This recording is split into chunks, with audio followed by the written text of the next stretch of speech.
The big thing is there is still no jury. They're so concerned about jurors backing out over the weekend once they find out that they're actually on the jury, that they're going to bring 43 of them back on Monday morning. They're going to strike them and then go right into opening statements. Part of that is because they received an email overnight. It's expected to be one of the most high-profile trials in a very, very long time. The United States of America versus Sean Diddy Combs, one of the biggest names in entertainment. Prosecutors say the evidence is damning. He's accused of forcing at least 3 women to engage in sex with him and at times with male during parties known as freak-offs. The freak-offs, there will be footage of that played in court as well. Sean Combs' legacy, just like his liberty, his fortune, and his future, that all hangs in the balance of a crimes trial. Danny's once powerful empire is beginning to fall apart, and it's not behind the scenes. Once hailed as a hip-hop legend, the man is now at the center of an increasingly intense court battle, with headlines tearing back the layers of his well-guarded persona. This is a genuine courtroom battle that is garnering national attention, not simply celebrity chatter. More people are coming forward as the investigation progresses, exposing details that have long been hidden from view. There is much more going on here than just one star. It concerns a powerful circle that is at last coming under scrutiny. As potential conflicts are investigated, well-known names like Kid Cudi and Michael B. Jordan are added to the jury, turning even the selection process into a spectacle. Why is there so much drama? Because Diddy's impact extended beyond music to include personal dynamics and influence. Now, however, the world is watching as those peaceful nooks are being illuminated. But those connections and Diddy's impact not only are not fading away, they are under the spotlight like never before, in the last place you might expect. Jury selection.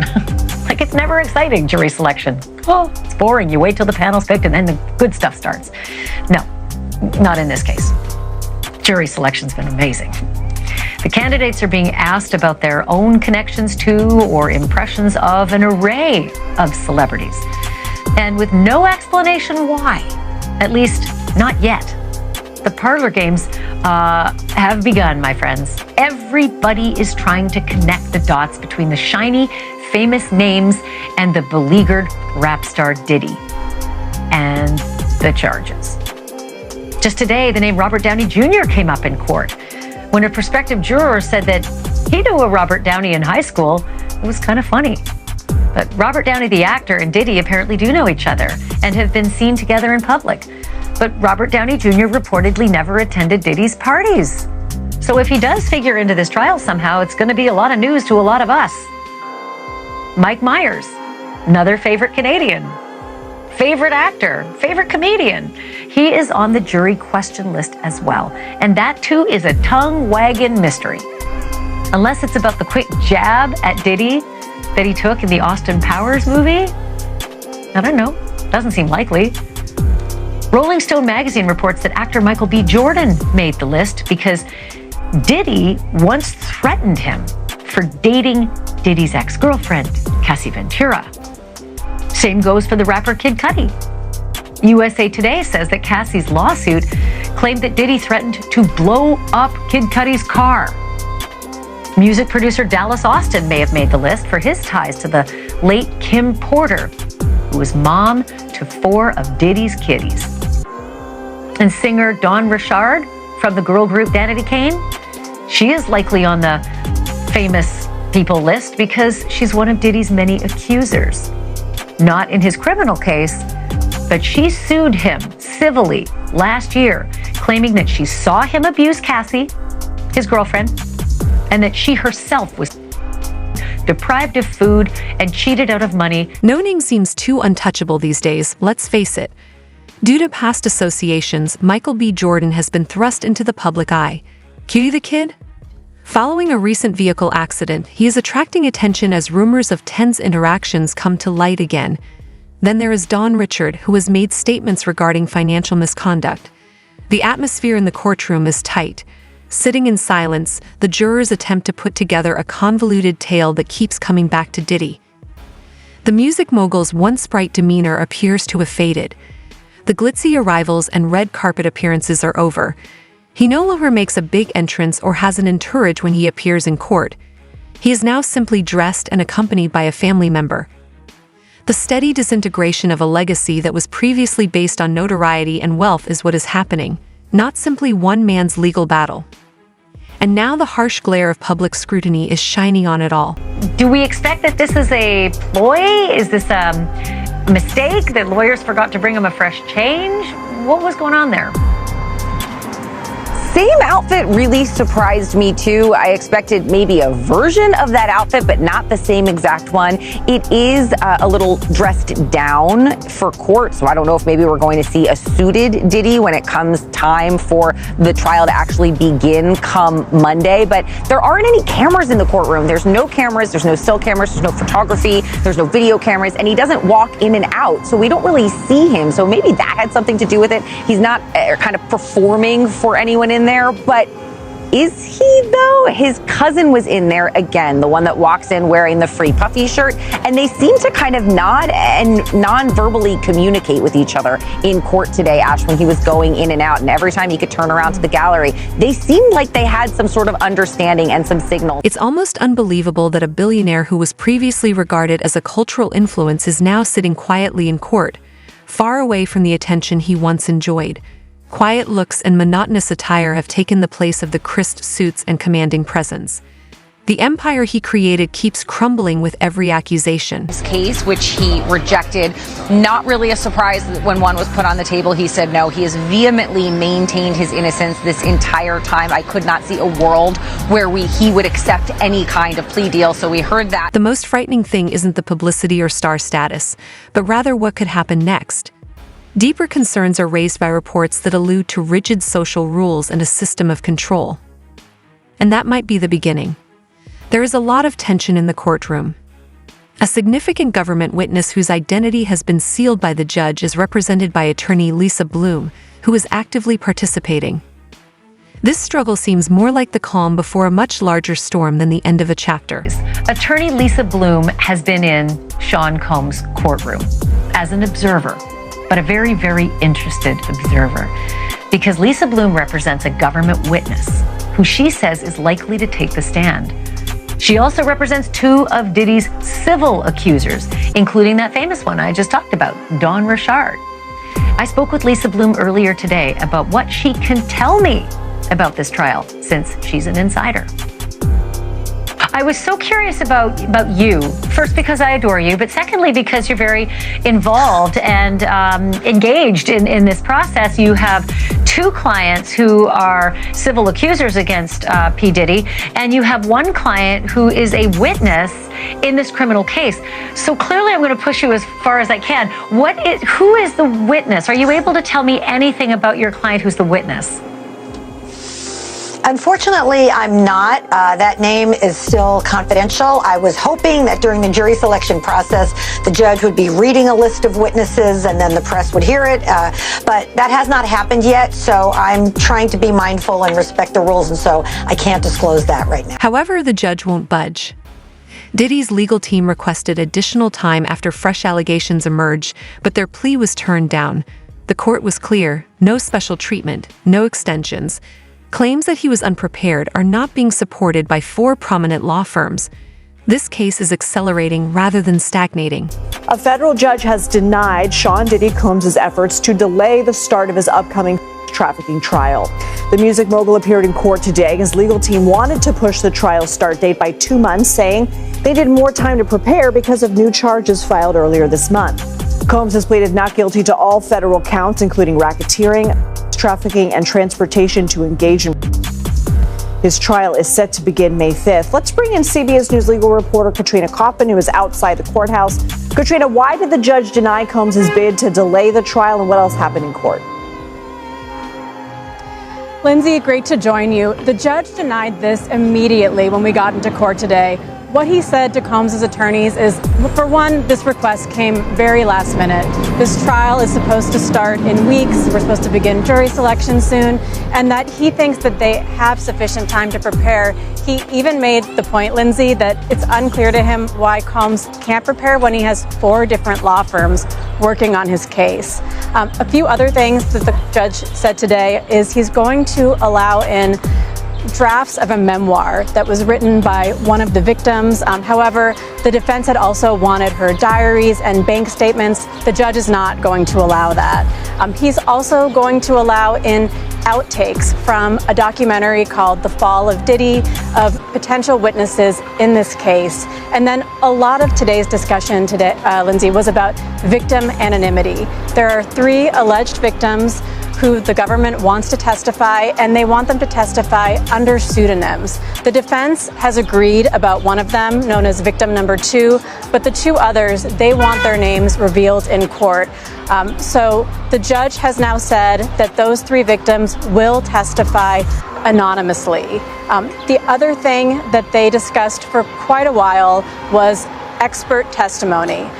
There are experts that the government and defense want to bring in to speak to what can happen when a victim has allegedly been abused. And the judge thought the key point was that you can't infer just because someone stayed in a relationship or didn't talk about abuse sooner. Then came a slew of surprises.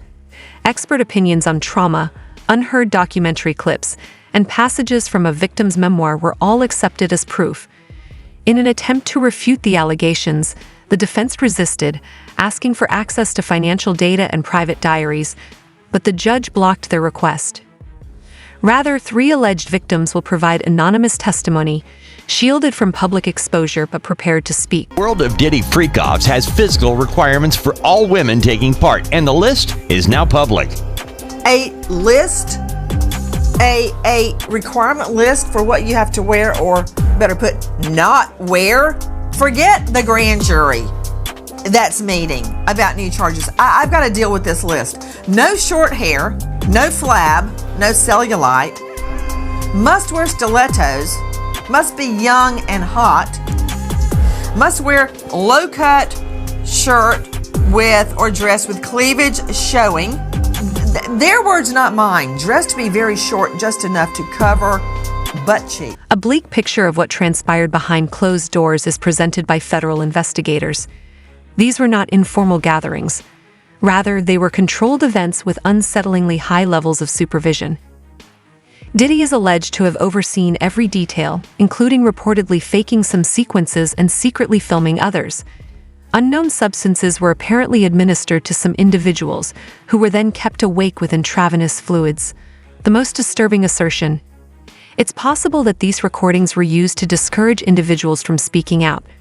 Investigators claim that this was a system based on control and fear rather than enjoyment. From TikTok.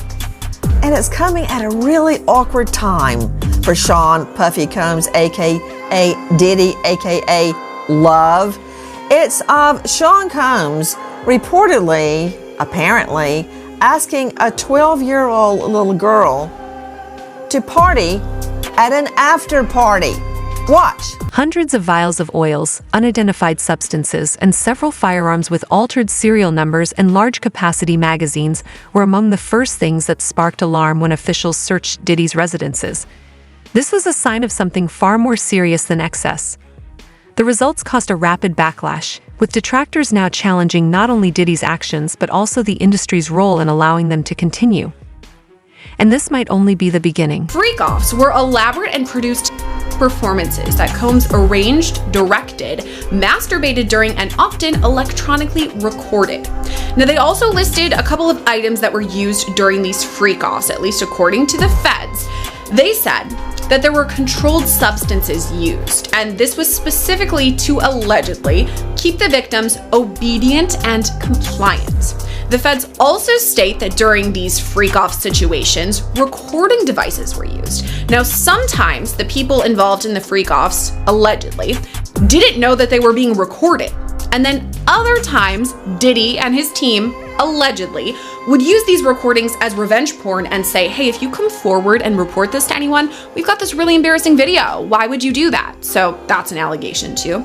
The feds also say that IV fluids were used in all of this, specifically because the people involved in the freak-offs had to recover from physical exertion and drug use. Now, according to the indictment, Diddy's employees facilitated these freak-offs, and according to the feds, here's what they had to do: book the hotel rooms, coordinate transportation, which, by the way, includes some of that crossing state line situation because allegedly some of these people were workers.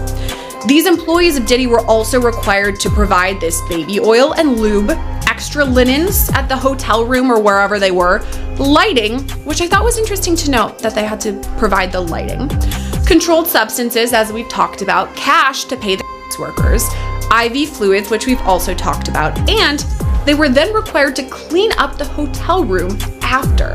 Now, according to the indictment, in or about March 2024, during searches of Combs' residences in Miami, Florida, and Los Angeles, California, law enforcement seized various freak-off supplies, including narcotics and more than 1,000 bottles of baby oil and lubricant. And the indictment talks a lot about this alleged Combs enterprise, which was the associates that went along with Diddy and his employees. And they allegedly, according to the federal indictment, engaged in and attempted to engage in, among other activities, trafficking, forced labor, interstate transportation for purposes of coercion and enticement to engage in narcotics offenses, kidnapping, arson, bribery, and obstruction of justice. And also of note, the feds point out that these people, these Combs Enterprise employees or associates, sometimes allegedly would carry weapons with them to either intimidate or threaten some of the survivors in this case.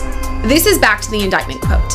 In or about March 2024, during searches of Combs' residences in Miami, Florida, and Los Angeles, California, law enforcement seized firearms and ammunition, including 3 AR-15s with defaced serial numbers, as well as a drum magazine. Florida resident Joseph Manzero alleges that Diddy falsely invited him to a party in Miami in 2015. The lawsuit claims that Manzero was transferred to a mansion on Star Island after his door handle was tampered with, trapping him inside. The most startling charge: Manzero claims that he was publicly humiliated in front of prominent guests who were allegedly there at the time, such as Jay-Z, Beyoncé, and LeBron James. This is what happens to those who speak out, Diddy's staff warned him, according to Manzero, who describes this as part of an intimidation strategy. According to a brand new lawsuit, several. There is an explosive new lawsuit that I'm going to break down for you, filed by a man named Joseph Manzero in Florida. And this is actually in Florida federal court. So he is actually identifying himself in this lawsuit. He's not using a pseudonym. And he claims that he is a survivor of human trafficking and exploitation, and more specifically, as outlined in the complaint, quote, plaintiff was drugged, transported against his will, and maimed as a victim of a coercive and organized criminal enterprise beginning in 2015, orchestrated and facilitated by the defendants. The pattern of threats, concealment, manipulation, and psychological coercion persisted for years, extending the statute of limitations under federal tolling doctrines. Now, here is the kicker. Quote, high-profile individuals, including Jacob Arabo, Jay-Z, Gloria Estefan, LeBron James, and Beyoncé Knowles Carter, are identified as witnesses due to their presence or knowledge of the events surrounding the freak-off orchestrated by defendant. According to the lawsuit, Manzero was humiliated in front of Beyoncé and Jay-Z, who allegedly referred to it as punishment. The names of both celebrities were removed from the case when they swiftly denied any involvement and provided evidence that they were somewhere else. LeBron James was also mentioned, although his team denied any connection.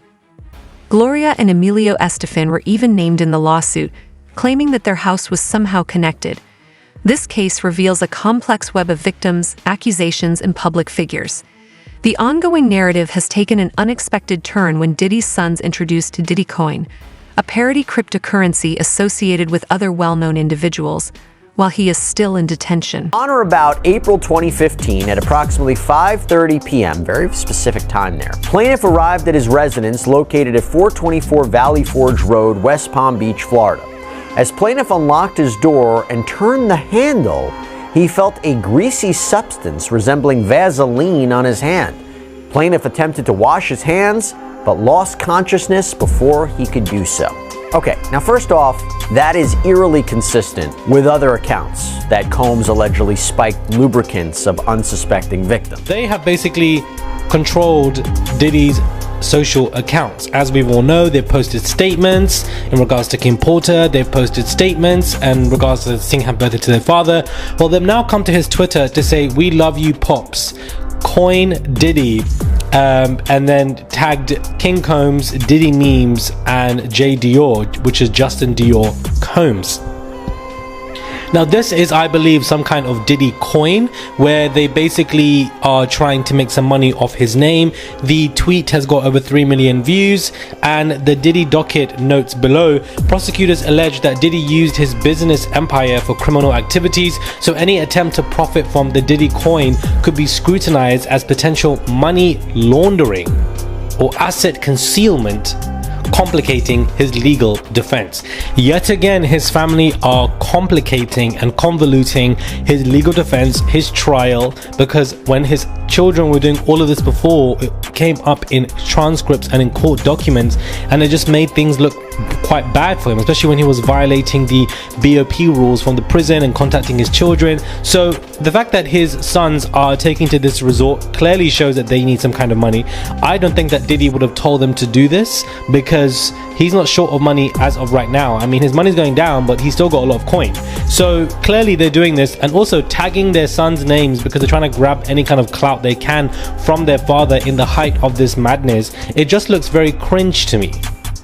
Very disrespectful of their father, and very much desperate to try and get some kind of coin using the Diddy coin in this kind of way. And it could easily be an attempt for money laundering. Why can't it be an attempt for money laundering? Your father's currently indicted in prison and his trial is about to begin, but instead of you attending the jury selection moments where somebody should have been there, you are here on Twitter taking over his account, talking about Diddy coin, come get the Diddy coin, here's the link, and etc. It's crazy to me. It's so disrespectful. Sean Combs' legacy, just like his liberty, his fortune, and his future, that all hangs in the balance of a crimes trial. The Combs brothers commandeered Diddy's Twitter account to promote Diddy Coin, offering large profits and providing a link to purchase. However, the token's quick decline led to claims of a traditional cryptocurrency scam. Their attempt to make money while their father is facing serious legal issues drew criticism from fans. Diddy's business is losing millions due to lawsuits and costs, and prosecutors are keeping a careful eye on it. Experts caution that the son's cryptocurrency venture may raise financial red flags. Before disappearing from Twitter, Kenny even posted a brief message of support. This is more about gaining attention than it is about loyalty. In order to pay his legal fees, Diddy is selling off property and assets, while his sons are tagging celebrities like Jay-Z and LeBron in questionable crypto promotions. Every tweet, coin launch, and communication leak could pull him down further.